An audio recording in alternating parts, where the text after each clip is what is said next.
What's going on, guys? Welcome back to Hands On channel. I've got an exciting one here to share with you guys today.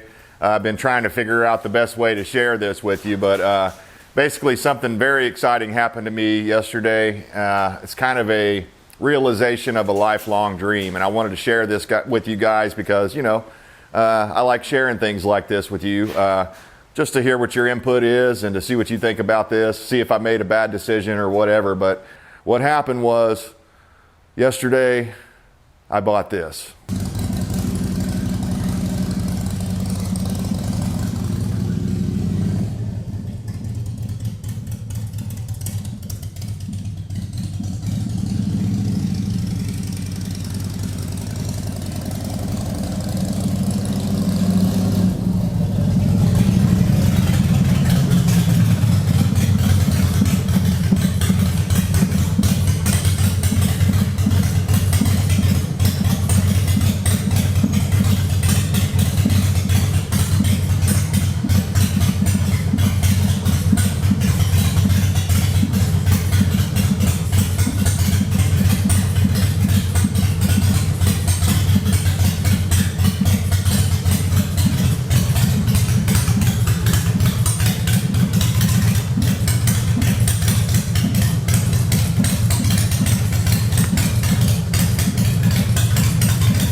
Yeah, that's what I'm talking about. What we have here is my newest acquisition, and man, I love it. So what we got here is a 2003 Harley Davidson Softail Standard. Although you'll notice it looks a little different than most of your typical Softail standards. Normally they have the duckbill or the ducktail fender on the rear. And you can see someone's put a custom fender on here and paint matched it, so that's fine with me. I also got the duckbill fender included in the purchase of this thing. But I'm not going to tell you how little I paid for it, but it was a smoking deal. The guy was getting rid of it. Looked like he was moving into a new house, and he had a new girlfriend, and she was recommending that he get rid of it, and it just kind of fell into place. I actually wasn't actively shopping for a Harley Davidson, and I just basically mentioned it to my wife. I was like, hey, I just, in passing, I was like, oh man, you got to look at this Harley, because I was looking on Facebook Marketplace. It's the only reason I stay on Facebook is for Marketplace, because they've ruined Craigslist now. So used to be Craigslist was the go-to for that sort of stuff. And before that, it was Auto Trader and things like that. And I've always been that guy that, is staring at the Auto Trader. Well, this week, I was staring at this thing, and for 2 or 3 days, I looked at it, and I'm like, man, the price versus the mileage versus the year versus the condition, everything was lining up for me to purchase this thing. And I told my wife, I was like, I don't know, I don't know if I should. And she kind of, to be honest with you, she kind of goaded me into going and looking at it. She didn't goad me into buying it, but she goaded me into going and at least looking at it. She was like, well, I didn't know that it was a dream bike. And she's like, you don't say that sort of stuff very often. And I had kind of put this dream off, thinking that I'd never be able to achieve it because, again, like I was saying before, these bikes, they were $12,000 to $15,000 the last time I was looking, and I got it for substantially less than that. And it was just a situation. I was at the right place at the right time and looking at the right ad, and I showed up first with cash money because this thing, it's near cherry. There's a couple of little spots on it here and there, Like on the other side of the gas tank, there's a little nick that I can tell somebody tried to touch up, and it doesn't look like they did a real great job, so I may try to address that in the future, or just live with it because it's not that bad. But yeah, I love this thing. And as you can see, another thing that makes this kind of unique is it's got the big style front tire on it.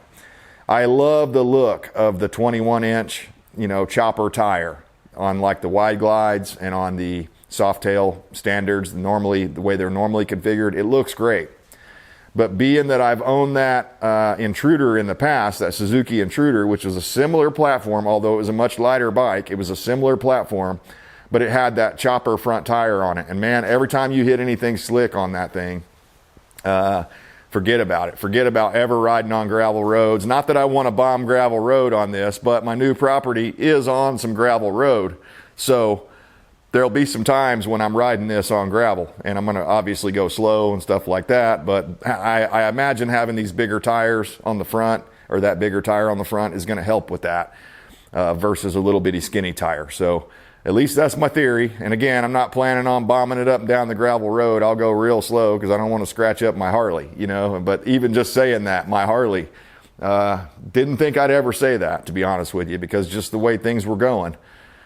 But, as my wife and I talked about this before I made this purchase, that obviously the money, the currency situation is pretty sketchy right now. They're clearly devaluing the money, and Harley Davidson's just happen to be at the rock bottom right now. Now, that doesn't necessarily mean that they'll come up, but I expect that they will. I expect right now is the bottom of the market, and kind of like your stocks, these things are going to go back up in value, especially like bikes like this. This is an anniversary edition, 100-year anniversary for Harley. It says it on the tank badge and all over the side of the motor and stuff like that.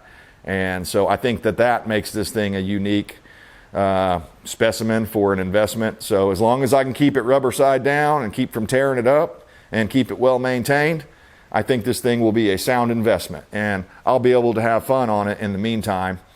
Unlike, just owning stocks or something like that. At least this, I get to go out and ride it. Yeah, I have to maintain it. And that's one thing the wife and I talked about, is that, it's always something when you own any machine.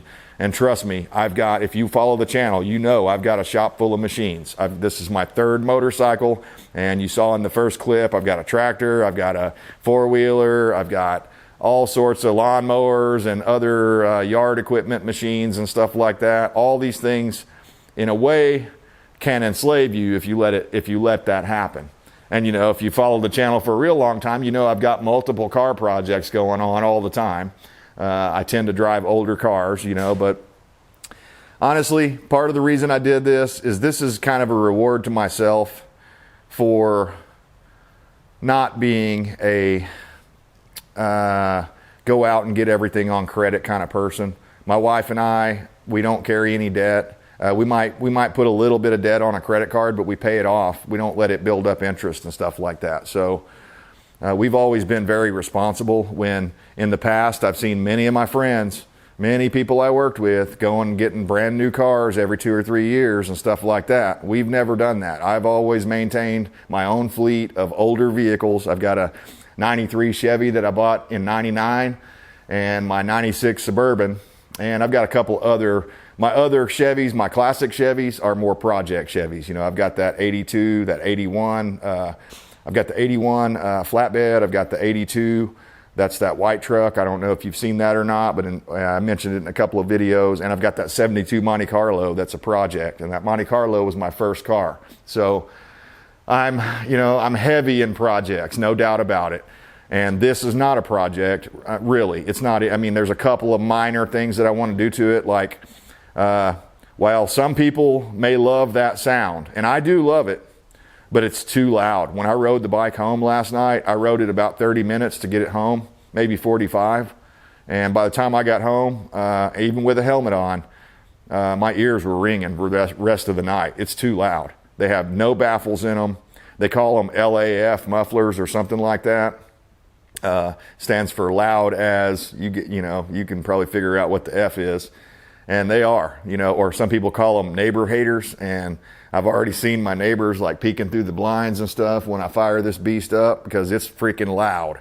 So I'm going to have to tone it down a little bit. I may put some baffles in these pipes, but it also came with a whole bunch of spares. The original parts that came off of it, actually most of them except for the front wheel and the front fender, I got everything else that this other person had changed out. So I got the rear fender, I got the original factory pipes. So what I could do is put the factory pipes back on, although I know they're going to be so quiet. They're going to be the opposite end. I don't want it, whisper quiet like the factory pipes, but I don't want it screaming loud like these pipes.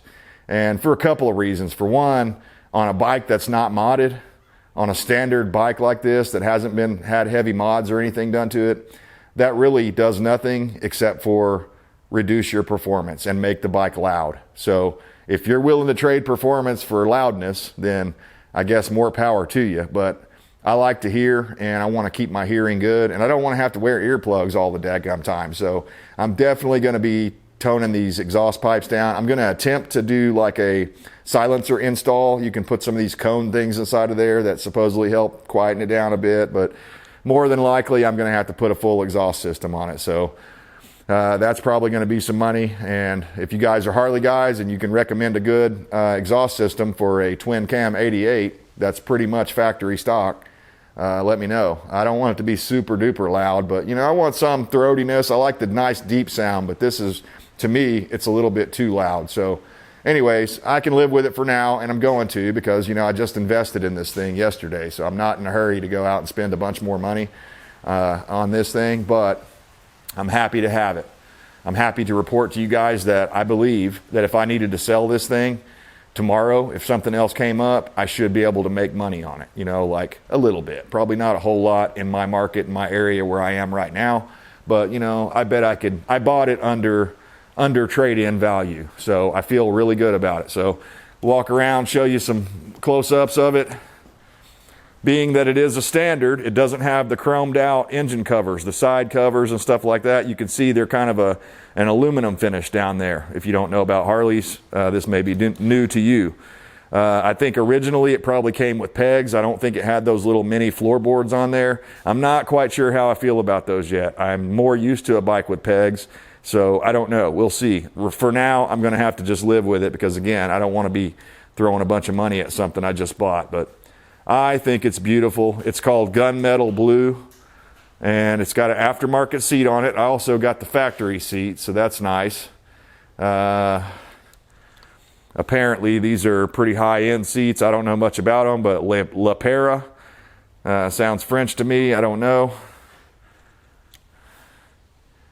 But yeah, I don't know if you guys can see that or not, but 13,526 miles. Yeah, for the money I spent on this machine, all of the other bikes in the same price range had like 30, 40, 50,000 miles, you name it. I mean, on up to 80,000. So supposedly, according to one of my cousins, these bikes, if you take care of them, change the oil and stuff like that, they'll go well over 100,000 miles before needing any kind of major internal work. Now, being that this is a twin cam 88, there are some things that you need to watch out for, like the cam tensioners and stuff like that, but it sounds like basic maintenance, routine maintenance stuff. And I'll show you this side just so you can see there's no scratches or anything over here. It's pretty much a stock bike with the exception of those mods I mentioned, the front wheel and the back fender. So anyways, guys, I am in hog heaven right now. And you can see it's got that wide glide style front end. And I actually have a windscreen for it too. But I pulled it off just because I wanted to see how hot rod it looked with that without the windscreen on there. And it does look freaking cool. And another thing that I'm real big on is I love spokes. I don't really like the mag wheels. I don't care what shape they are. So, like the Fat Boys and stuff like that, they used to have those disc wheels. I just never was a fan of those. I think if you take a Fat Boy and you put spokes on it, it looks immediately 10 times better. But yeah, I'm really excited about this, and I love sharing this stuff with you guys. It's not to make anybody jealous or anything like that. Hopefully it inspires you to live the dream like I did, man. Just bide your time. Maybe when you're in your 40s or 50s, you'll be able to afford one. The right deal will come along one day. And you know, before I went and got myself all, how can I say this? Before I bought this thing, I was very careful not to fall in love with it before I went and rode it. Because, you know, that can happen to us. We've all done it before. We fall in love with the idea of something more so than the actual thing. And I just prayed on it before I went, and I was like, hey, if it's the right thing, you know, let it be. If it's the wrong thing, you know, show me that I don't need to do this, or show me something wrong with this bike that I'm scared of, you know, whatever. But none of that happened. Everything pointed to go ahead and do this deal, if nothing else, for the investment reasons and the fact that I'll get to enjoy it